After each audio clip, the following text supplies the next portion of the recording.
Καλώς ήρθες σε ένα βίντεο της σειράς Rank Machine.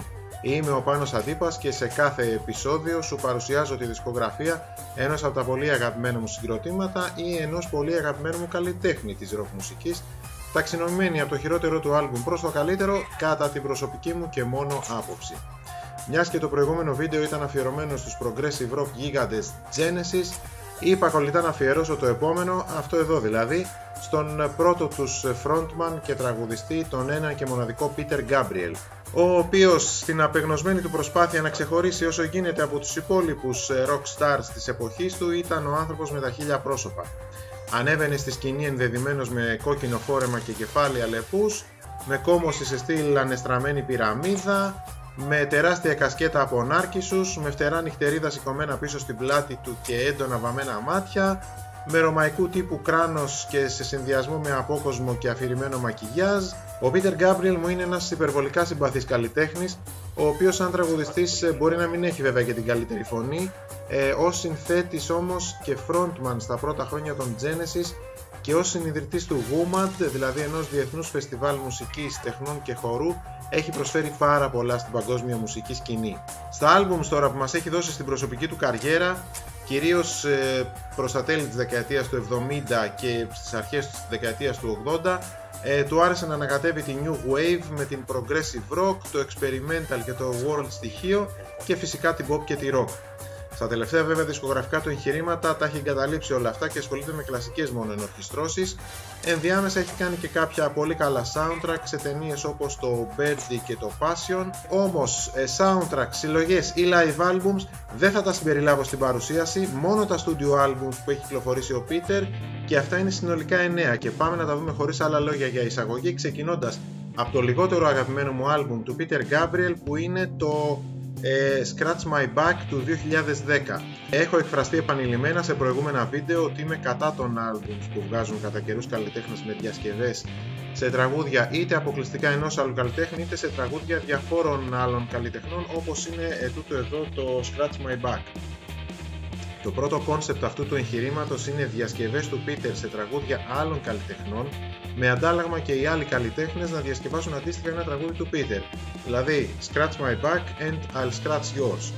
Και το δεύτερο κόνσεπτ αυτού του άλμπουμ είναι No Guitars, No Drums, παρά μόνο κλασικές ενορχιστρώσεις, κάτι το οποίο εμένα προσωπικά δεν μ' αγγίζει ιδιαίτερα. Ο Peter Gabriel έχει βάλει τεράστιο πάθος στο Scratch My Back και αποδίδει όλα τα κομμάτια με τεράστιο σεβασμό και προς αυτά αλλά και προς τους δημιουργούς του, και ότι είναι ένα πολύ ιδιαίτερο εγχείρημα, όμως οι εκδοχές του σε τραγούδια όπως τα Heroes του Bowie και το Street Spirit των Radiohead δεν με αγγίζουν καθόλου. Γενικά η ατμόσφαιρα του συγκεκριμένου άλμπουμ είναι αρκετά υποτονική, δεν ξέρω σε τι κοινό ήθελε να απευθυνθεί ο Peter Gabriel με αυτό το project και μου φαίνεται δύσκολο να ξαναβάλω το συγκεκριμένο δισκάκι στο CD player να το ξανακούσω. Μία από τα ίδια και για το New Blood του 2011, μόνο που εδώ ο Peter διασκευάζει τον εαυτό του. Ίδιο κόνσεπτ με το Scratch My Back, καθόλου κιθάρες, καθόλου drums, μόνο κλασικές συνορχιστρώσεις και εδώ, η ίδια περίπου ατμόσφαιρα και εδώ, και άποψή μου είναι ότι δεν αναδεικνύονται καλύτερα οι συνθέσεις του, οπότε προχωράω στα επόμενα κανονικά πλέον albums του Peter Gabriel.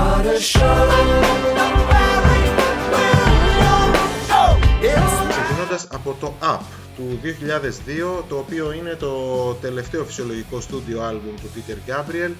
Είναι τεράστια σε διάρκεια όλα τα κομμάτια, εκτός από το τελευταίο.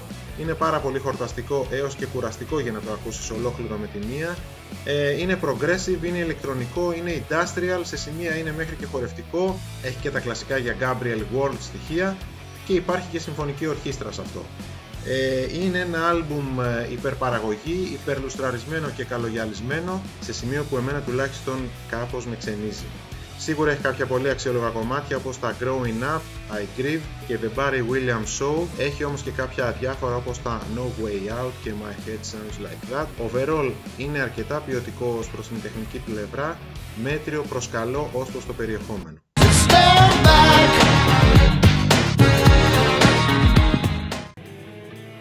As του 1992. Το μόνο που έδωσε μέσα στη δεκαετία του 90 ο Peter Gabriel, synth pop rock, progressive rock με αρκετά world στοιχεία, Έχει όμορφη ατμόσφαιρα αυτό το άλμπουμ, αν και σε σημεία γίνεται κάπως υποτονικό. Έχει αρκετό συναίσθημα, είναι πολύ ανθρώπινο, δεν το θεωρώ όμως από τα καλύτερά. Έχει κάποια εξαιρετικά up-tempos κομμάτια, όπως το Come Talk With Me που το έγραψε για να έρθει πιο κοντά στη μεγάλη του κόρη, και είναι ντουέτο με την Sinead O'Connor, το σχεδόν χορευτικό Steam και το λίγο πιο mid-tempo Digging in the Dirt. Το Blood of Eden είναι ένα πολύ όμορφο μελαγχολικό κομμάτι, επίσης ντουέτο με την Sinead, και υπάρχει και το 14 Black Paintings, όπου ο άνθρωπος μέσα σε 5 στίχους περιγράφει ένα πολύ μεγάλο κομμάτι της ίδιας της ζωής. Με τον τέταρτο δίσκο του Peter Gabriel, το Security του 1982, είναι ένας πολύ ιδιαίτερος, εξαιρετικός και σκοτεινός δίσκος.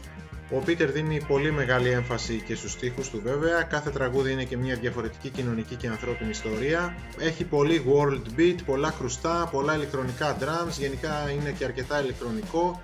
Πολύ ποιοτικό άλμπουμ για την εποχή που βγήκε, και αν δεν με απατά σοβαρά και η μνήμη μου, μάλλον πέρασε ψηλό απαρατήρητο. Μόνο το Shock the Monkey ακούστηκε πολύ από το Security, που είναι βέβαια ένα εξαιρετικό τραγούδι, όμως και τα Kiss of Life, The Rhythm of the Heat, Lay Your Hands on Me και Wallflower είναι εξαιρετικά κομμάτια.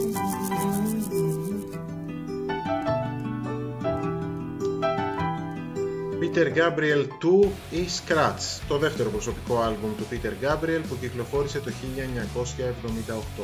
Την παραγωγή του άλμπουμ την έχει κάνει ο Robert Fripp, ο Mr. King Crimson δηλαδή, ο οποίος συμμετέχει και σχετικά αθόρυβα και ως κιθαρίστας στο άλμπουμ. Έντονη η παρουσία του Tony Levin με τα διάφορα μπασοειδή που παίζει, και επίσης έντονη και η παρουσία στα πλήκτρα και του Roy Bittan, του οργανίστα του Bruce Springsteen και της E Street Band. Τετριμμένα ποιοτικό άλμπουμ το Scratch, χωρίς όμως να σε απογειώνει ιδιαίτερα και σε κάποιο σημείο του. Ξεχωρίζω όμως πιο πολύ τα Mother of Violence, A Wonderful Day in a One Way World και White Shadow, με φοβερό σόλο στην κιθάρα από τον Robert Fripp. Το DIY έχει πολύ ωραίο όνομα, εξαιρετικούς στίχους. Αν δεν σ' αρέσει έτσι όπως το κάνω εγώ, do it yourself.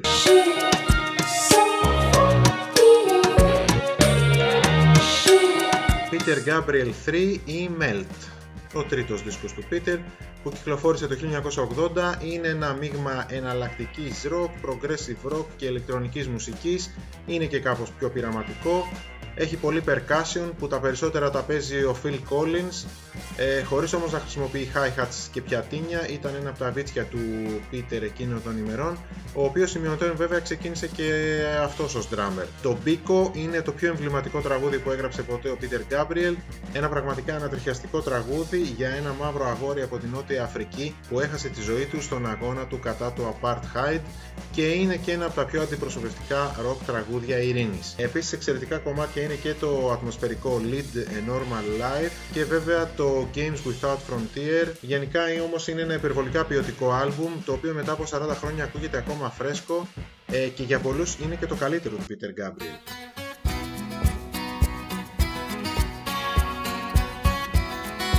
Peter Gabriel 1 ή Car, η πρώτη solo δισκογραφική δουλειά του Peter Gabriel πίσω στα 1977, αμέσως μετά την αποχώρησή του από τους Genesis. Είναι ένα εξαιρετικό δείγμα progressive rock μουσικής, και στο πιο εμβληματικό τραγούδι του Peter Gabriel που υπάρχει σε αυτό το άλμπουμ, στο Salisbury Hill, περιγράφει κάποια από τα συναισθήματά του για την απόφασή του να αποχωρήσει από τους Genesis. Στο Excuse Me είναι όμως που διατυμπανίζει ότι I wanna be alone. Το Salisbury Hill βέβαια και Here Comes the Flood είναι τα κορυφαία κομμάτια του άλμπουμ. Το φοβερό bluesy Waiting for the Big One μου αρέσει επίσης πάρα πολύ, όλο όμως το άλμπουμ είναι εξαιρετικό.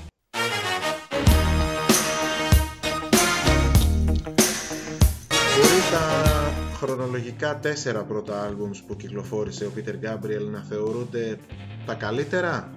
Εγώ όμως πάνω απ' όλα θα βάλω το Show του 1986.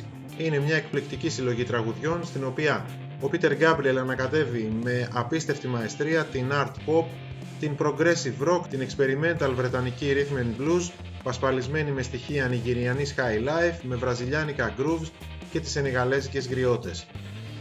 Sledgehammer, το πιο πολυπαιγμένο βίντεο κλιπ στην ιστορία του MTV, και όπως και να το κάνουμε είναι και το greatest hit του Peter.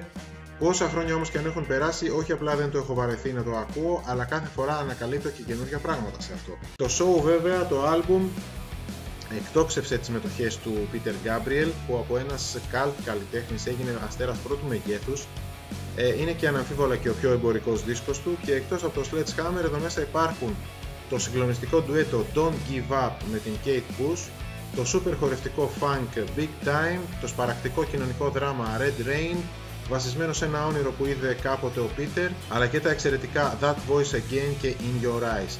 Ολόκληρος όμως αυτός ο δίσκος είναι εξαιρετικός και επαναλαμβάνω, για μένα είναι ο καλύτερος δίσκος του Peter Gabriel. Με όλο το σεβασμό προς την τεράστια αυτή φυσιογνωμία της rock μουσικής των Peter Gabriel, αυτά ήταν τα 9 προσωπικά του albums, ταξινομημένα από το λιγότερο αγαπημένα μου προς το υπερβολικά αγαπημένο μου. Τα έχουμε πει βέβαια, δεν υπάρχει σωστή λάθος ταξινόμηση, από το χειρότερο προς το καλύτερο άλμπουμ οποιοδήποτε καλλιτέχνη, οποιοδήποτε rock συγκροτήματος, και εμένα οι επιλογές μου αλλάζουν από καιρό σε καιρό και έρχεται πάντα η στιγμή που ξαναανακαλύπτω κάτι προς το καλύτερο. Αν διαφωνείς με τις επιλογές μου, θα χαρώ πάρα πολύ να μου γράψεις κάτω στα σχόλια τις δικές σου επιλογές και τις δικές σου σκέψεις για τα albums του Peter Gabriel.